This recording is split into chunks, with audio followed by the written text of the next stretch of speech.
start with. Welcome to the Tradebusters with me, Pom. And if I'm, who would I be? Maybe I'd be Venkman. My Ray would be Leg Dog. Maybe Egon, actually. I reckon Egon. But Leg Dog, how are you doing, mate? As everyone is coming in. I could be a demon dog as well. Mate, I'm well. I'm excited. We're not far out of trade period or free agency period starting, which normally is my favourite part of the off-season. Obviously, we've had more to enjoy as Carlton fans this year, but I'm excited to bring this show to the people, and hopefully we can all grow together and understand how the trade landscape stands and project ahead into future years and learn how to think critically, Pom. And mate, we've only been on air 22 seconds, and straight away we have a real good chance here for stupidest trade rumor ever. Trade whisperers, I think he's got a hit rate, probably about 1%. But he has tweeted that Harry Mackay is going to Melbourne.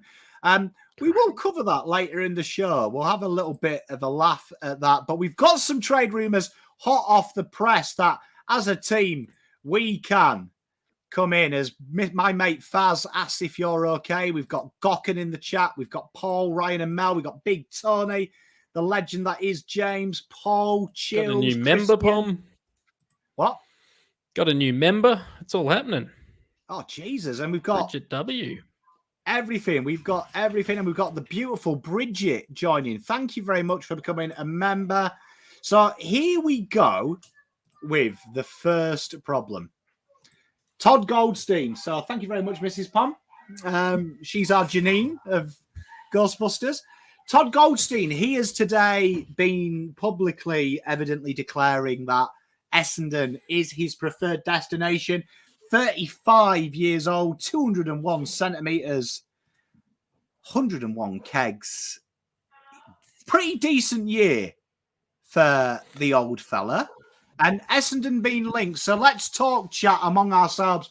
Why the fuck would Essendon want a 35-year-old? Oh, well, presumably whichever Scott brother coaches Essendon used to coach him at North Melbourne. Look, I do actually think they've got a depth issue in their ruck. So Andrew Phillips retires. They probably want a mature ager. Sam Draper is having groin surgery. He's probably not even going to run till the end of January. He's had a rotten luck with injury this year, and I don't think he's that good, just quietly. They've extended Nick Bryan during the year, who's sort of their backup developing ruck, but he can't. They tried him a couple of times throughout the year, and he really needs that support through the game. He's a bit like our TDK, but younger and a bit more raw, so he needs that protection. Goldstein comes across for free, except for the salary you pay him, and then you can probably even pay him peanuts for this year and give him a coaching contract following that and pay him a shitload more than he's probably actually worth as a coach. So it's a bit of a moving the salary into soft cap about it for me, and I like that. It's actually a reasonable decision for them. Which Essendon and good trade deals and business are a little bit like talking about North Korea and fairness. Not really in the same situation. The chat, though, trying to buy 17. Their Essendon quality, improved training standards. I think we're onto the right lines here. Tony, I think, might have nailed it. Draper is broken. Richard helping you out, tell the difference. I just find Brad less irritating than Chris, and that's how I work it out. I actually feel that there might be some method to their madness. Mm-hmm. In the terms of, do you remember Stephen Martin going to the Doggies a couple of years ago? I do. And I think Jacob Kov nails it. I actually think it's a bit like that, to protect Draper when he comes back from injury, to also protect Nick Bryan, who you imagine they'll continue with their dual rucks. But also they are going to be learning from, whether you love Todd Goldstein or hate him, he has been one of the best ruckmen of the last 20 years. He's always been in the top 3 polls. It's a good idea, like you say, as a coach, but also, he's not going to get battered round 1. No, he's going to play for him. So because of that injury to Draper, and they clearly, I think, and maybe I'm just saying this because I've got fantasy stocks in him in keeper leagues, but I think Nick Bryan is going to be that future ruckman for them, but he's just not going to be able to do it this year. So it makes sense to protect him for a bit. Then in theory, Sam Draper comes back, gets that spot in the team, and then they'd have a bit of a tandem between Bryan and Draper. We've seen clubs do this before. Ben Hudson did it a bit with Collingwood at the back end of his career. There's nothing wrong with having this sort of depth player on your list. And if you can but if you can tie in a coaching deal to it, to the back end of it, it allows you probably to save a bit of cash in your player salary and move it into the soft cap moving forward. So I quite like it. Between him, Mackay, and Gresham, I'm not sure they're addressing all of their needs this year. I know we're not talking about them as a whole right now, but I think he ticks a box for 1 year. And you wouldn't be surprised, despite his age, if it comes to 2025 and he's still playing for Essendon. Like, he's just seems to never stop playing, this man. Todd Goldstein has looked 55 since coming through the draft. He's one of them guys that in year 7, he was buying alcohol and it would eventually pay him back when he's 80. And people go, fucking hell, you look young, Todd. But Kyle just joined. Thank you very much for becoming a member. Hey. UL Superstar. Chat, what's our rating on this? A likelihood rating of this happening. I'm going to go with 9 out of 10. I reckon there's no complication. 100%. 10 out of 10. He's hell. already there. We'll see a photo with him at Polo. The second free agency opens, which I think is Friday, I reckon. Let me bring it. Mate, I agree. I think Faz has nailed it as well. Ruckman, they peak late. Do you know what I mean? You know what is interesting? Just a side note. Don't want to talk about Carlton all the time, but Cruiser is actually younger, isn't he, than Todd Goldstein? He is. It just shows you playing young ruckman too early fucks them in the back end. Yeah, we got unlucky with Cruz as Blues fans, and it happens. I think he'd probably still be playing if his legs worked. I mean, obviously, but I think that's how long you can hang on. We saw Shane Mumford do it for a couple of years where he retired, came back. So a lot of teams and there's a lot of value in that. And that's why I was always upset we let Phillips go to Essendon to fill that role for them. So that's something we've probably missed a little bit, but hey, came third this year, so you can't complain. Mate, and then we come on to the second one, and Matt Gondolfo, he asked a question just about Haynes, about GWS. So this is a really interesting thing. We'll cover Haynes on the next episode. Don't worry, he is on the list. We're going through them. But this is a really interesting one, I think, because this one's come out of kind of nowhere, if you think about it, right? It's come out of nowhere, but this has the potential. Now, Faz was talking about ruckman like goalkeepers. They mature later. I actually think what is really interesting about this is ruckman are also like Braden Bruce, leave for more game time and then realise that they go to a place with fucking the best ruckman in the league. Now, Matt Flynn, ironically, he's in a really good age, 26 years old, 202 centimetres, 107 kegs. He's at GWS, who I think have got a bit of a salary cap squeeze because, as Matt says correctly, they have spent a lot of time back-ending deals, and that's how they've kept their players together for so long. That Carlton have had an obsession with front-loading deals. They like back-ending deals, which bites you in the arse when your kids become good and they want bigger contracts. Now, he looks one of these guys to push out. Now, at the moment, Melbourne are in for him because even though they say they hate two ruckmen, evidently they want two ruckmen. Who knew? West Coast Eagles are there. Now, he's got a really interesting situation here, hasn't he? Does he go to Melbourne where probably success, he could probably have 10, 15 games, chance of a flag? Eagles, though, he's going to play 24, 25 games, isn't he? Well, that's the thing about Flinny. So it's funny that he's an unrestricted free agent, right? Because he's only played for the last couple of years, but he's been listed since 2015. He had knee recos. He signed a couple of contracts. So he hasn't really had the opportunity to play, both due to just not being big enough and strong enough yet, but also having injuries. So this is his opportunity to play. Now, does he want to go to Melbourne, be back up in case Max Gawn goes down, and hopefully snag a flag in a couple of years' time, eventually maybe taking over Gawn's position? That's an option. But if I'm him, I'm probably wanting to play football. 33 games in, 8 years isn't a hell of a lot. So if he goes to West Coast, I think he's straight away that number one ruckman for them. I think he plays every game. And I'm just looking through my old notes. I keep notes every year of players I want to target. And I've had him in Carlton's target for quite a while. He can get quite a lot of the pill. He's decent in the contest and the ruck craft, and he can take marks. So for me, he's kind of the perfect player to bring into a depleted West Coast, and he'd probably make a shitload of cash doing it himself. So what would you do, Pom? Would you go and be the star of the show and get paid to live in WA and sit in the sun and eat Hungry Jacks? Or would you go to Melbourne and sit behind Max Gawn hoping for a sneaky flag? It's a tough one. Koken, thank you very much for becoming a member as well. You guys are amazing, chat. You guys are amazing. Huge. My mate Owen's in chat. I know he is a Melbourne fan, so he's spot on here. Gawn is deceptively old. Gawn's old. Yeah.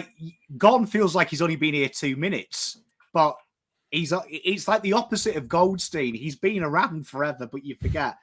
He used to have hair. Yeah. I mean, I think you make a really good point, and I would probably be thinking, when you look at Melbourne's ruck stocks, and I'm sure Owen will correct me if I'm wrong, but from my memory, you've got Kai Farris-White, who is a Cat B, very raw, probably 2-3 years away. He's only 19, but he's a long way away from watching the game time I have of him. And then after that, you've got a very loose sense of the word. And I don't even think Will Verrill, star of Anchorman. Yeah, I was going to say Will Verrill. I don't think he's had a hell of a lot of ruck time in the VFL, although he has been going well.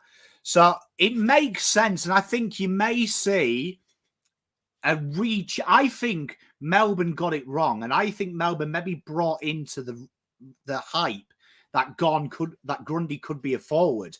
Because you remember they were training him at Collingwood and it never seemed to work, and it didn't work at Melbourne. Maybe this is the case of that they can get Matt Flynn to play. And I wouldn't be surprised to see him play 15, 20 games and then go and swing down the back, which we see quite a lot from Melbourne, which I think is very successful. But you would say if you were advising him, probably more money at Eagles, and he's definitely going to be first choice. Yeah, if I was advising him, I'd be saying, mate, we're going to go to WA. You're 26. You're an unrestricted free agent. You can sign a 3-year deal. If it doesn't work out, you'll still be in your prime, 29, 30, when you're out of contract. And then we can look at going back to Melbourne if you want to. I'm not sure where Matt Flynn's from. I don't have that in front of me. But for me, he has played so little footy. We're talking about, Max Gawn has played a lot of footy. He's played over, 200 games or something? That's a lot of footy in those big legs. Whereas Flynn, due to being restricted due to injury and form and the evolution of Kieran Briggs, he hasn't played much footy. So in terms of mileage, he's actually, there's a lot of upside in him. And I like him as a prospect as basically any team that needs a ruck. So, yeah, I'd be going to West Coast. I mean, I will say this, and I think Owen makes a good point. There is a lot of ceiling in Farris-White. It's just going to take time to build out. And Gav, having a little bit of banter, I love it. Weren't we saying prime late in the career? I agree. I think Gawn will only get better. But I do think it's good business from Melbourne that looking at their rucks, I'd be a hypocrite if I didn't say you need a backup ruckman when I've been complaining Carlton don't have backup ruckman for years. I would be the biggest hypocrite, and I'm not going to do that. You know what is interesting, though? I wonder if Melbourne look at someone like Mitch Edwards, who I think the biggest scam in the NGA is probably the best ruckman, apart from Ethan Reid in the draft. Is that maybe something Melbourne look at and go, well, he's going to be working with the best in the league. He's got the ability to go forward as well. Is that something they look at? It depends, though, because this is going to cost them nothing. It's a great punt. It'll come down. So chat and Let Dog, your question. West Coast or Melbourne, and a rating out of 10 for it to happen. So I reckon he's about an 8 out of 10 to go to West Coast. I just can't see him landing in Melbourne. Max Gawn played 22, 22, 25, 14 and 21 and 25 games over the last 6 years. That's about 120 games over the last 6 years. Like, yes, he's falling apart and yes, he's old, but geez, he still plays so much footy. And that's what you want to do if you're a player, right? You don't want to sit on a bench. You want to. I know Braden Bruce is probably happy doing that, but Matty Flynn's much younger and much fitter than Braden Bruce, so he wants to play footy. Bruce is like that when he went to Melbourne, he's still one of the funniest. Fucking he did the Grundy move 10 years before Grundy did, thinking he was in with a shot. Like, what are you doing? I never forget his agent on Trade Radio. It's one of my favourite moments, and he was like, they were like, "Oh, why do you want to leave North?" Todd Goldstein is about 2-3 years away from winding down. He's getting game time. And he was like, "Look, honestly, my client just wants to play. He loves North Melbourne. He wants to play AFL football. He feels he's ready." And then 2 days later, he goes, "Oh, my preferred destination is Melbourne." And I'm like, Gon's got about another 8 years left. Do you know what I mean? Like, you just don't want to play in paychecks, don't you, Bruden? We've got West Coast 8, 7 from Says, 8 from Big Gav. Melbourne is saying Owen's saying West Coast. You know what? I'm going to book the trend here. I'm going to book the trend. I've got a feeling that I'm going to give it a 7. I reckon Melbourne offer him something good and he takes that offer, and I reckon it'll fuck your super coach up. There's Pom's early thing, but it'll be interesting. I think, no one's talking about this, and Matt, I'm glad you brought it up because I've got this for my notes for tomorrow's show. I think GWS's salary cap squeeze is the most underrated thing in the AFL. I reckon you'll see players leave that you don't think will leave. Yeah, I'm excited to see that. They've got a few that need to go, but I'd love to see a few surprises. Well, we come on to this one here, and this is the big thing. And Andy's joined me in the Melbourne. So 2 of us are wrong together. But this is a really interesting one. And it hasn't been covered by the AFL media. So stay with this because you're going to learn loads if you're a Carlton fan about the NGA next year. You're going to really learn how you get the picks. So currently pick 4 is on the table. Now, that's owned by Gold Coast Suns. Ignore forward ruck because I use a template. I didn't delete it. That's just there for banter. Jed Walters, Ethan Reid, and Jake Rogers are the players that are tied to this pick. Now, what that means is, Pom, they're not all pick 4. What that means is they will lose that when a bid comes in for the first guy on your screen, Jed Walters. Now, he's probably better than Harley Reid. If you were doing this draft and everyone was free to air, Jed Walters, being the key forward he is and being a clone of a Max King, Charlie Curnow type player, with the goal output playing senior football already, would be pick 1. But AFL's ridiculous. No one will bid on him. But a bid will come in second, 2 or 3. And that means pick 4 will go. Gold Coast won't have a chance to cheat the system. But Ethan Reid is the best ruck. Max Gawn clone, and then Jake Rogers, a little pit bull. Imagine Mark Murphy and Viney had a kid. That's how good Jake Rogers is. He's an incredibly tight footballer.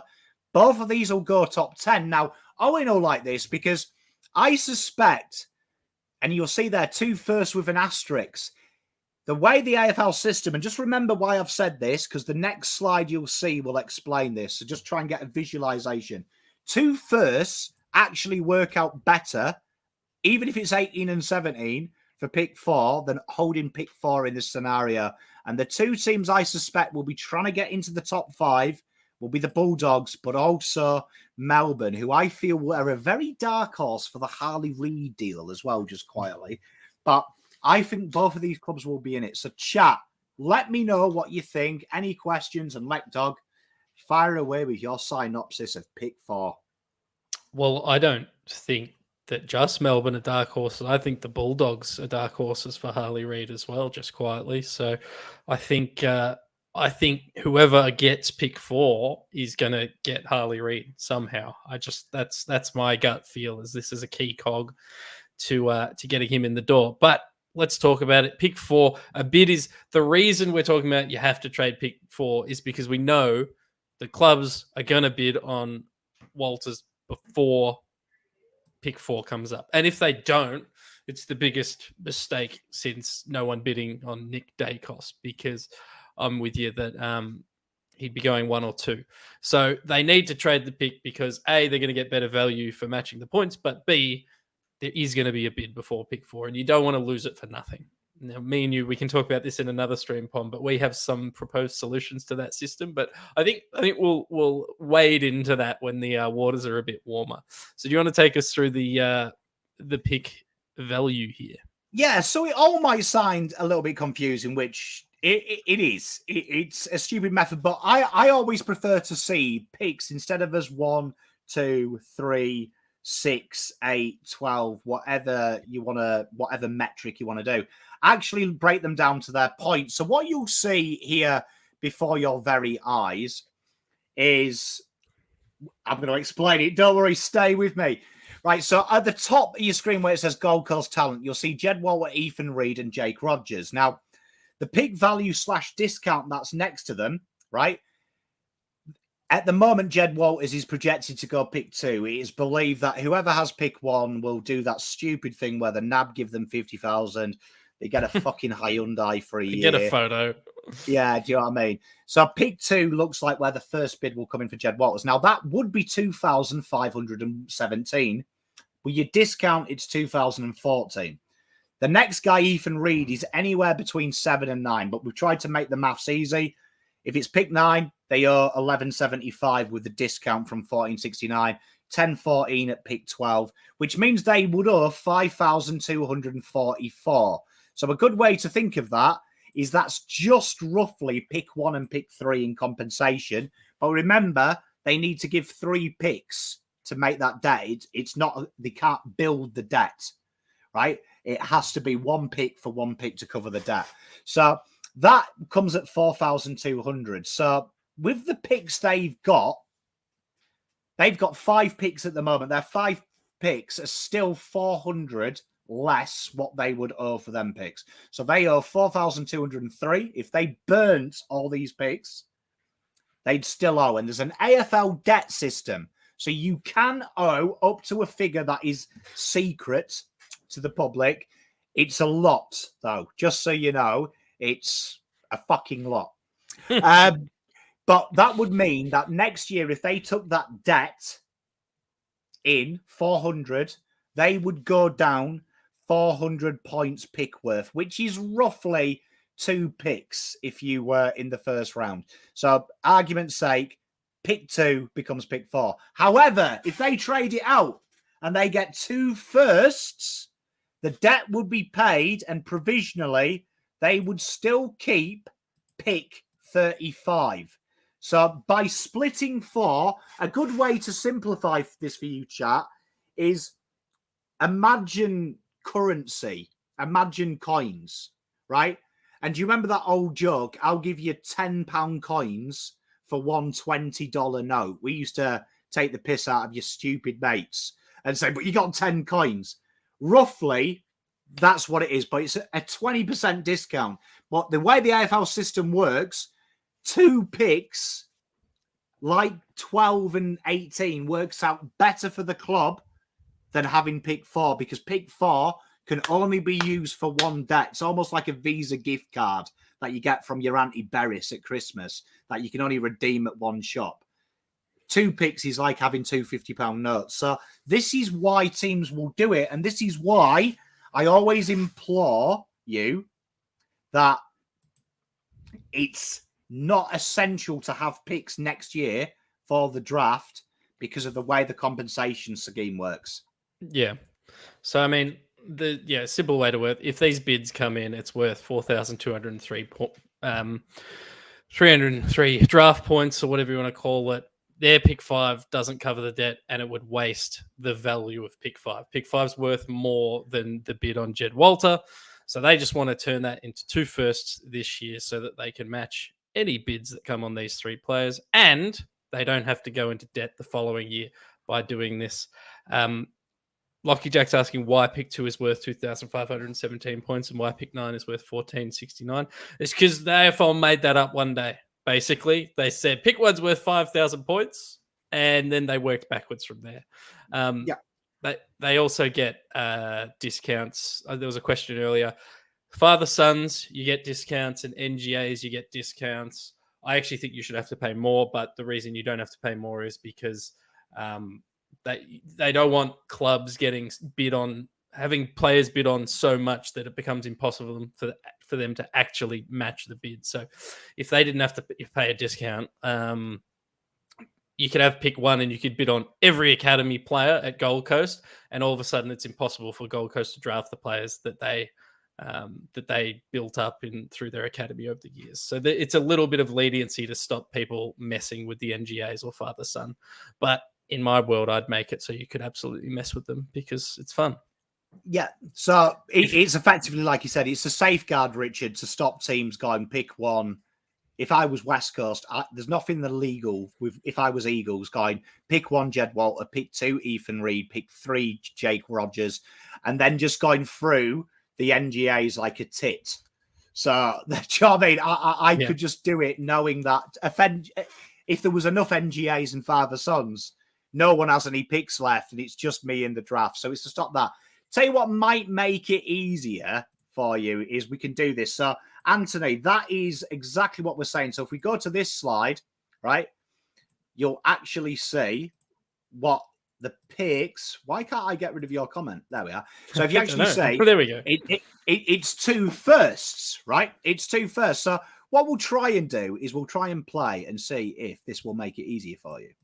So we can actually have a play around. We'll do some live reenactment. Yeah, do the live. Well, I'm just going to answer Josh's question. What if you have no points?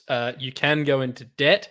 So you can match, go into debt, and then it comes off your picks in the following draft.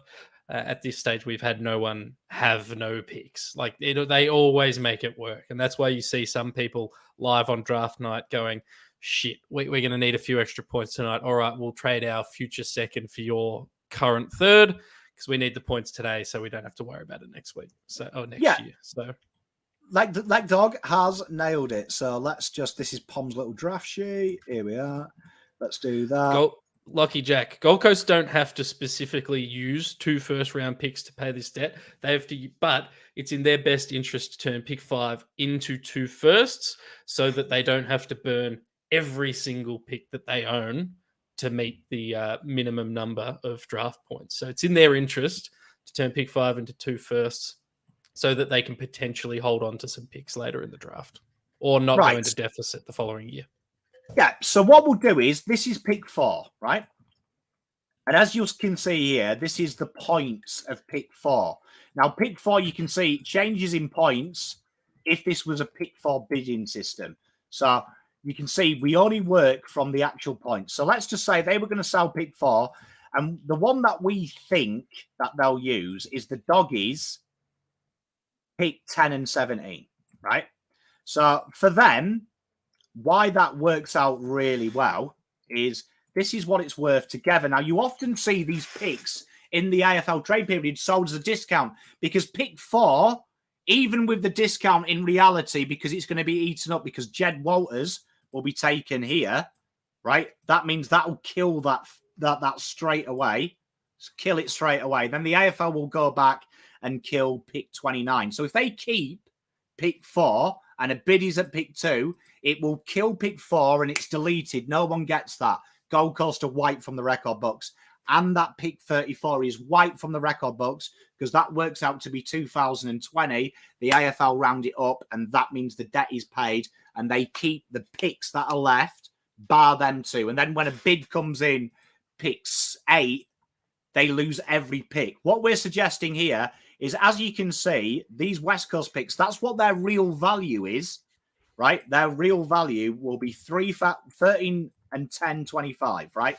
So they will have that and there'll probably be a swap down the back, or Melbourne may go bold.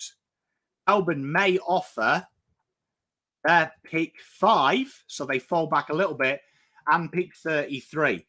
But they will break it up. You would say the most likeliest is the Dogs because they lose less money in the long run, as you can see. They'll lose less money. But effectively, what that does to them is 1,300 will go off. We'll use this one as an example. This is the debt. Jed Walters, they owe that, right?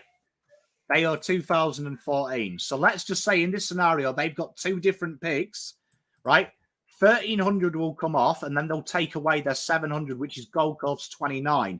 It means they still own pick 17 for the bid that comes in here. So you see what would have happened if they'd kept their original bid. That would have gone, and then pick 29 would have gone, leaving them with only 35, 41, 46. So that is basically, hopefully that helps explain it a little bit, that you can see it in real life, how 1 pick became 2 picks spread over, as opposed to 1 pick would have taken off the debt a bit more than 3 picks will take 2 debts. 1 would have taken 1 debt. Yep, and Lockie Jack's nailed it. Gold Coast give out 2,034 points. They gain 2,425. They profit 391 points, which is relevant because for Academy and Father Sons, you have to use the draft points to match bids. Now, in reality, if there's no Father Sons and no Academies or whatever, would you rather pick 4 or would you rather pick 10 and 17? You're probably going to want to prefer pick 4, but this is a world where these guys know the players they're getting. They know their players are going to get bid on. So they just need to make it. They just need to make the maths work. Yeah, and good little question. Tell you what, look, we'll give you a sneak preview. You know what? I love your chat. We'll give you a sneak preview. So no one's seen this, actually. The only person living who's seen this one is my wife, right? Because we're in a fantasy draft, right? But these are the players next year, right? With their current draft projections. So now Pommy's projections average for 6 years change throughout the year 3.8. So I'm pretty good. The reason why I'm pretty good is because of this. You'll see here that the top 18 already, only 1 key position player, 2 if you count Josh Simile. And the reason is they usually bloom late. So they're the ones that you usually get wrong at this type of year. But what I wanted to alert you to is how easy it is, right? So Lucas Camporelli at the moment is regarded throughout the year as the best Camporelli. That might shock some people because he won the best player on the ground, but over the year, he's been the best player, right? And then if you see Ben, he is here, pick 44 at the moment, slightly rising, right? So if I look at these through a historical algorithm, because they're playing outside halfback flank, this is why in my preview 6 months ago, I said Ben will rise faster than his brother because he's got a secondary position. So I would predict that Ben finishes here, pick 32, and I think Lucas will finish 16. So let's do the draft points here, right? Because the reason that Lucas will suffer is this. Now, this is thinking ahead. This is what list managers are doing. So we're thinking ahead. The 3 best players out of 5 in the draft are these fellas here, right? Sid Draper, Tyler Welsh, and Phoenix Hargraves. Now, they're all South Australians. South Australia has an absolute jet side next year. And what we find historically in the AFL draft is when 3 players play for the same club who are high profile, Sid Draper, Phoenix Hargrave, and Tyler Welsh are literally getting the ball out, passing to Sid Draper, then passing to Tyler Welsh, and he's kicking goals. These guys are going to be media darlings. Every fucker's going to be talking about him, which means players that play alongside him will hide, will be hidden away, and they'll start looking elsewhere, like Victoria. Oakley Chargers have got a great side this year. So are Sandy Dragons. There's about 4 players from Oakley. It means they'll be hidden because they play outside, so no one will punt. But that being said, this is how many points Carlton will be expected to pay, right? So let's do a little bit of maths for you. How much is that? This is going to shock you how little that is. 11.75 works out at pick 9. Oh, shit, Pom. Pick 9's quite a lot if we finish well. Oh, no, my little jungle friends. Because if Carlton go and trade their pick 1, which historically is 2 to 3 first rounders, right? Oh, you're already over. You're already over, right? But that can be made up of any combination. So that could be counting fourths of 200. So that could actually be them two on their own, right? Do you know what I mean? Oh, wait, I've even fucked that up. I didn't. Nah, look, that's just two firsts is over. So that's actually a second and a third to match. So that's how easy it is for you to do it. Like, it is so easy for you to steal the draft. Yeah, which is why there's if you're talking Carlton specific, there's a lot we can do.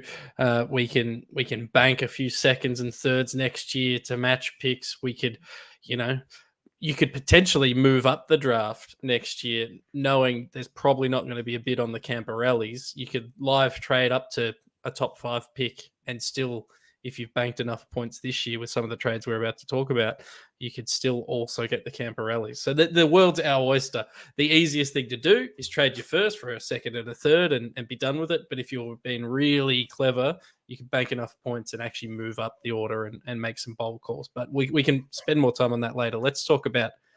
I'll just answer this from Lockie. The reason there is a debt, right, is because if it hasn't happened yet, but it potentially happens this year, that too many players are in an NGA. And it was a Gold Coast rule, the debt came in because they want teams to trade, right? So it doesn't stop them trading.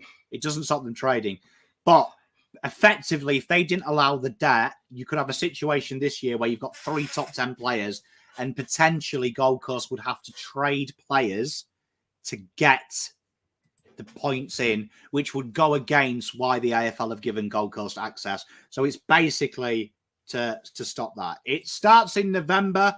They are incredibly good. I can say the Camporelli boys, in my unbiased opinion, are better than Ollie Hollands was at this stage of his career. And you know how much I enjoyed Ollie Hollands. So that being said, hopefully you have a Scooby-Doo and we've taught the arse end of Gold Coast and they're back.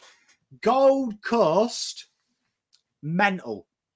Mabir Chol, he went over there because the AFL evidently cheat and they wanted to pay him a lot of money so Richmond could get Hopper and second round pick compo or whatever it was. And then 12 months later, he's been traded out.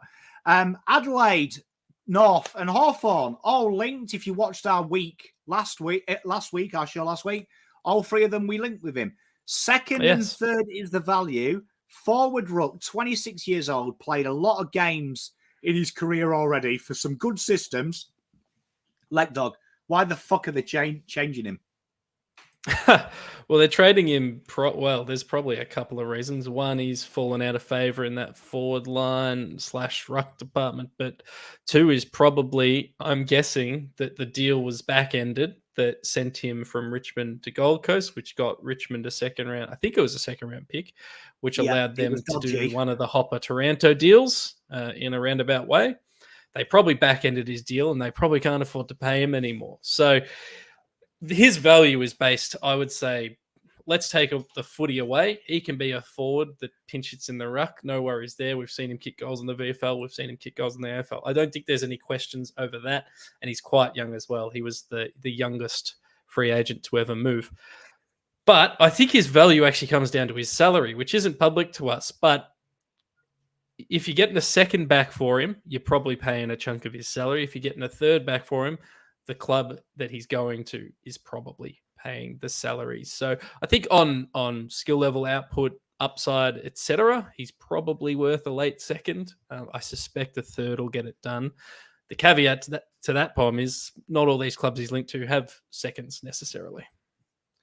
You know what is quite interesting as well, chat? I know a few of my Hawthorn boys are in here, Ken Mason. You know when I talked about thinking ahead? Interesting fact, Gold Coast have 2 players in the NGA next year that are high-profile players. One is currently 18 and one is currently 29. one of which plays key forward and one of which plays on the ball, which are two high rising positions. So this is where Hawthorn might get creative, and these teams and know that and start banking points for next year, because obviously they're going to have a clear out this year. So this is where teams, like you say, get very clever, right? So, hey, Lockie Jack, don't worry, we will be covering this every week. So every week this will be a topic. So by the end of this trade period, you guys will be experts. I could say pick 7 and you instantly tell me the discounted rate. But here it is. So as you can see, the reasons for trading, you'll see the NGA father-sons. They've got 4 in this draft. 3 of them are top 10, right? And these are the picks they own. And we've just covered why that won't be enough. And then you'll see here, we've got the picks targeted. So this is from a Gold Coast perspective based on his value. 24 from Adelaide, 40 from North, and 30 from Hawks. Now, I want you to also visualize that you could probably flip that to a future, knowing that they also need NGA points next year. But Leg Dog and chat, out of them deals, you'll see asterisks. That means it's either too much or too little. I think Hawthorn's number is bang on the money for the salary and what they need.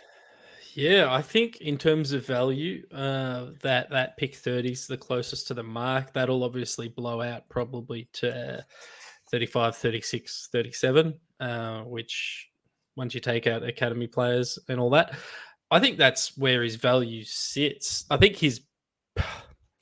think Hawthorn need him the most out of these 3 clubs as well. They probably need that key forward target that can help out in the ruck a bit. It's probably where they've been exposed this year after losing your Ben McAvoy's and a few players like that over the last couple of off seasons. He'd also fit really well in at Adelaide, but he's probably not as drastic a need. Now they're going to potentially lose Himmelberg as depth for them in the forward line, which is why he'd be nice. But they do have some young talent in Tilthorpe, and they've still got Tex Walker, and they've got enough guys there, I think. We've talked about it. We think Adelaide's list is primed and ready to jump into the 8 next year. North, I don't really see the purpose for them. I think if he, and maybe he has done this in the past, but I don't recall him playing in defence. Maybe if he could do that, you look at him. But no, I think Hawthorn is the perfect home for Marcucci, and it's probably a good environment for him as well. Like, Sam Mitchell's not going to take any shit. So if he goes there, they're probably going to get the best out of him. He's a bit of a journeyman. He feels like Marcucci. This is probably his last trade, would everyone agree, before we start saying the guy's a failure. I think this is the last time we can say, if he's just in the right home with a little bit of TLC, he could be a fucking jet. I think if he fails this time, maybe we just have to accept Chollies. But I agree here, Jacob. This is again meant to be a salary cap dump. It's meant to be we're trying to get it off a salary cap jump. Yeah, Gold Coast technically throwing a free first as the back end of their deals.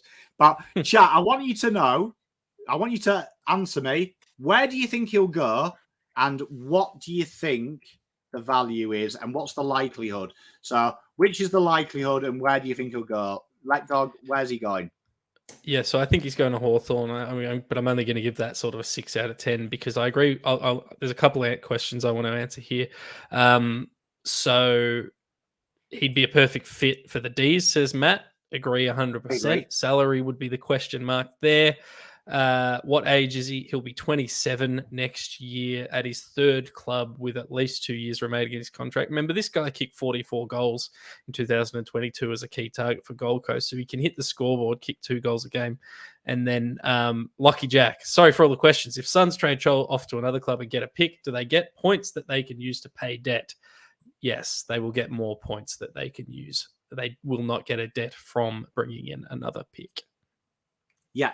I mean, Jacob makes a good point for a 3rd rounder. So, I mean, pick 30 will turn into like end of 2nd, won't it? Start of 3rd. I could actually see a future being used, though, like we said. Yeah, absolutely. To try and either this. But, Lockie, don't apologise for your questions. There's no such thing as a stupid question, only a stupid answer, as my granddad said. And then we come to the exciting ones. Zach Fisher, Everyone's favourite Bluebagger. Everyone's favourite best mate of Cripps. If you see underneath Let Dog, you'll have his age and his height and his weight. I should have pointed that out at the start of the question, start of the show. But there he is, 25 years old. He's played a lot of games, and this year he's played 12 games, 21 touches. Redevelops as a halfback flanker, which we haven't seen. Now, I think this is a really interesting one because, again, go back to what we said at the start of the show. North have future picks that aren't legally theirs yet. And historically, when this has happened in the AFL, they get used as discount donuts, basically. They are rotten. So you may get overs for it. So that's why I've put a second. I think a third is his money, but I think a second, we could maybe prize that pick 20 from next year with maybe a swap of thirds or something with them. I reckon we could do. Yeah, so there's a few things to consider. I think it's pretty locked in that he's going to go to North Melbourne. I don't think that that's really up for discussion. You and I, if people have been following along on the selection panel or on the team stream on Blue Abroad, all you've been saying at the end of this year, players who we rate as a club are going to have to leave and they're going to have to make way. Because if you're not best 22 or best 24, the club has to start reinvesting in youth to fill out this list. So I think he's going. I think we will ask for a second. I think here's the asterisk to this. I think we'll ask for a second. I think we'll take a third. But if North Melbourne are desperate to get him in, they're desperate to offer 5 years, I think one of those end of round first next year, and as you said, Pom, a swap will potentially be on the table because they have to use those picks. Now, they might have a million other deals that come through that they use those picks on, but they're going to want to trade those picks. So I think there is a chance with some... I think his value will end up being a late second or a mid third, regardless of what pick actually comes in. Because if we bring in a future first or a pick 20, let's call it pick 20, with the swaps, you're going to end up dropping back a draft round in the future, and you're going to end up basically getting a second rounder anyway, or a early third. So I think we're not going to get much for him. I think we're going to be not happy, but I think we're going to be happy seeing him get to another club where he can actually play consistently and hopefully in the role that he wants to play, because he wants to play in the midfield, and that's not going to happen at Carlton. Never really gelled in the forward line, looked okay in the back line, but he wants to be a midfielder, right? So he'll go to North. He'll get paid reasonably well it sounds like they're going to add 2 years to his already existing 2-year deal. And the other thing which I've flagged for the last few streams is I think people, and we'll never know the answer to this, but I think people will be surprised at how much money he might actually be on at Carlton. We probably saw him as a core piece of the build. He signed a deal in 2020, at the end of 2020, we didn't have any big names. We're in a middle of nowhere. We weren't bringing in massive names in the off-season, really. So I think he might be on a bit of cash. It wouldn't surprise me. And I will say this. So, James, why would we want it? Now, this is going to lead me. You've already done it. You've already predicted 2 stories for tomorrow. But Carlton, if they got a future second in, let's say, with the swap, suddenly if we go back to that debt program, and I see your question says, just remember, the higher the pick, if you've got a debt and that's over the debt, you don't get that back. It's eaten up. So that's why teams will always look at that structure of how they can work it out. Let's just say pick 20, the fictitious pick comes in. That is where future first territory starts getting used. Now, there is a club, we're talking about future planning. Tyler Welsh, I'm going to go on the record now, and I think Finn O'Sullivan is by far the best player in the draft. I wouldn't be surprised, though, Tyler Welsh, to push him close. And the way he's scoring as an underager says to me he'll get better. So that he could be by far pick 1. Adelaide will need the points, and Adelaide are one of the big risers this year. So instead of having pick 9, they could end up with pick 15. And then you're talking... very difficult for Adelaide to match pick 1, pick 2. That's where you've got to get creative when you don't have it. Might be where Carlton look at a future first of moving up the order themselves this year and maybe shifting and maybe trying to launch a little bit of a play this year. So that's why, good thinking. Why do we need future first? Seconds are your debt-paying picks. Opens up Cartman's future first should they want to exercise it this year in a trade to get in the draft. Yeah, so I'm with you. I actually have all year been saying we should move our future first into this year and try and kind of double dip this year. But I know people are asking, because we are talking about the fact that you probably don't want to bring in future first, you want to bring in future seconds and thirds for matching points. You'd also rather have the future first come next year's draft and be able to trade that out then. You'd rather be looking at it than looking for it. So it's always better to have more firsts in the bank than not, and then trade them away later on. Like if they're giving you a choice, hey, would you like a second and a third, or would you like a first? Take the first and work it out next year. It is as well, historically in the AFL, future picks have less value than the year's pick. So we actually find player movement works better with this year's pick than next year's pick, because it's real. It's tangible. Do you know what I mean? Like Carlton could finish 18th next year on number 1. That'll be up to the buying club, right? So chat, what would you prefer? Would you prefer an early third this year, because that's what North have access to when you look at their draft picks? Or would you prefer a future second and maybe a swap? I want to know which you'd prefer, and I want to know what your likelihood. I've gone 10, as you can see. I reckon that this is 100% done. You have got more chance of me fucking going to North than you have of him staying. Let Dog. Yeah, I mean, I think it's done. Yeah, I think we'll probably end up. I actually wouldn't be surprised. I would prefer a future second, but I think we're going to end up seeing a third this year.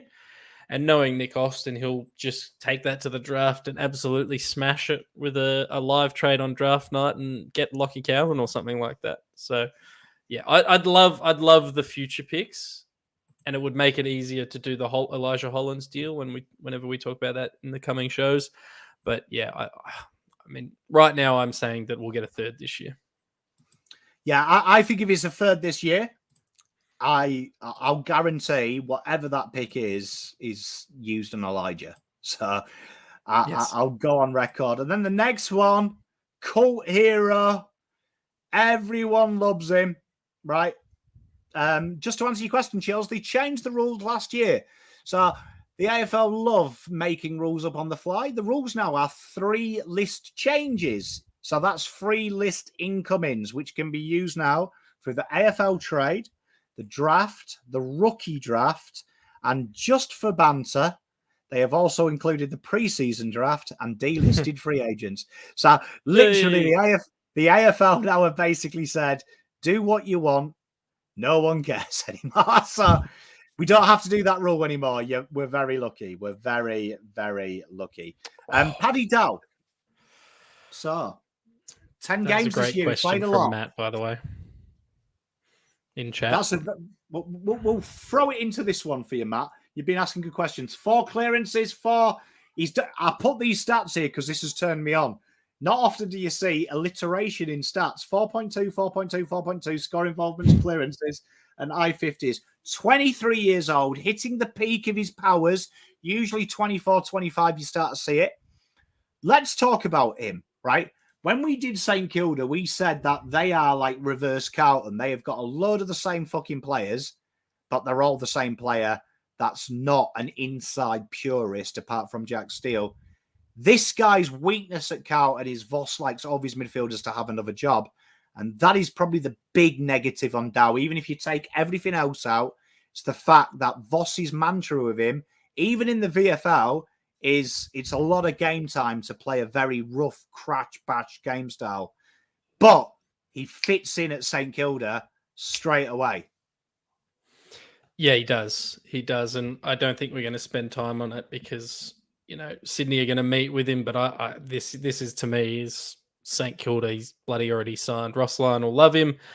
Sauce drafted him. Sauce loves him. I think that's where he's going. Young upside will provide midfield depth for St Kilda. Inside midfield depth, which I think they need. They've got a couple of older guys in those roles, but I think Dow actually is probably more dynamic in terms of speed and breakaway pace and that sort of stuff.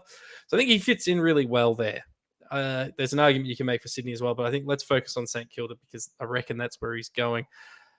And I think they'd almost take anything, to be honest with you, Pom, any usable pick. So this is similar to my Fisher answer. I think they're going to ask for a second and accept a third. He's out of contract. They won't play hardball. And we saw Nick Austin last year with Will Setterfield, who went on to have a good year until he got injured.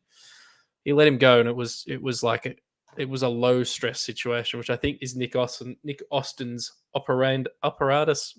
What is it? Anyway, you know what I'm trying to say. I know what you mean. Yeah. I mean, I did have Sydney on here. There's two reasons that I went against Sydney. So Sydney have come out and said that they want depth. So my theory is if Dow is leaving, which the rumours are he's going to request a trade, why would he want to go to be depth? When uplift, go to Sydney, why? St Kilda, it's best 22. So makes sense. Now, I think he's an interesting proposition here. So this is where trade negotiations, and I'm so glad Lou Felino is in chat because he's spot on. We are about to go into this deal. Thank you, says Modus operandi. Modus operandi. There we are. Modum operandi. Thank you. You are a legend. He's spot on. Sauce is notorious, for a want of a better word, a dickhead when it comes to these deals. And you've got to add, he ain't exactly happy to seek out and in his DMs.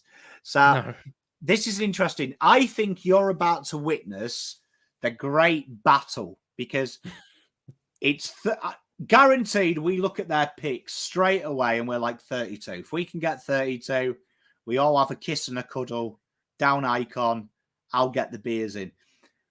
He's straight away saying 54. The chance Carlton have got is, I do know from a very reliable source and also covering the draft, they love certain clubs. Now, Sandy Dragons have actually had train-on players at St Kilda this year, and all of them are in that second, third range. So I've got it on good authority. That's where they're going to attack because these guys have spent a lot of time down St Kilda's way.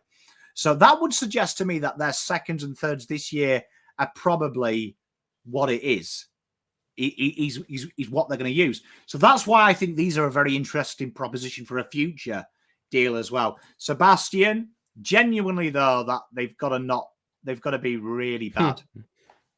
It's it's an interesting one, right? Sus loves overpaying, particularly for players he loves, but he hates Carlton, and we're happy to let Paddy Dow go. So I think you shake that all up, and I think that lands in a third. Would love a future second, as you've written there, Pom. It would make life way easier. The reason I don't think it's going to be a second, and it's as simple as this. This is Paddy Dow's games by year.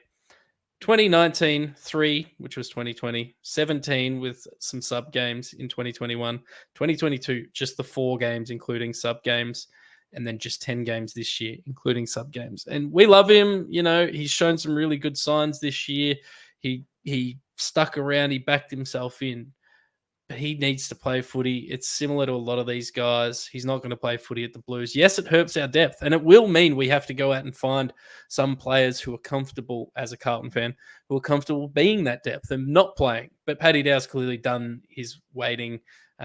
He's played 73 games. He's 24 next year. He's going to start hitting his prime soon. He wants to go.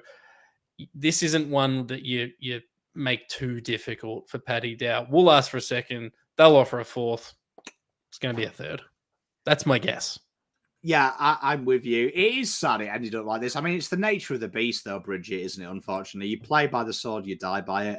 I'd love to get Nick on here. I know he is camera shy. I will work on it, though. It would be an honour to have him and grill him on his picks. I mean, this is an interesting one, isn't it, with Paddy Dow? Because he's definitely a need. I feel like the advantage we've got in this negotiation is it's a need, right? We're not selling Tosh. We're selling someone that they have talent recruited.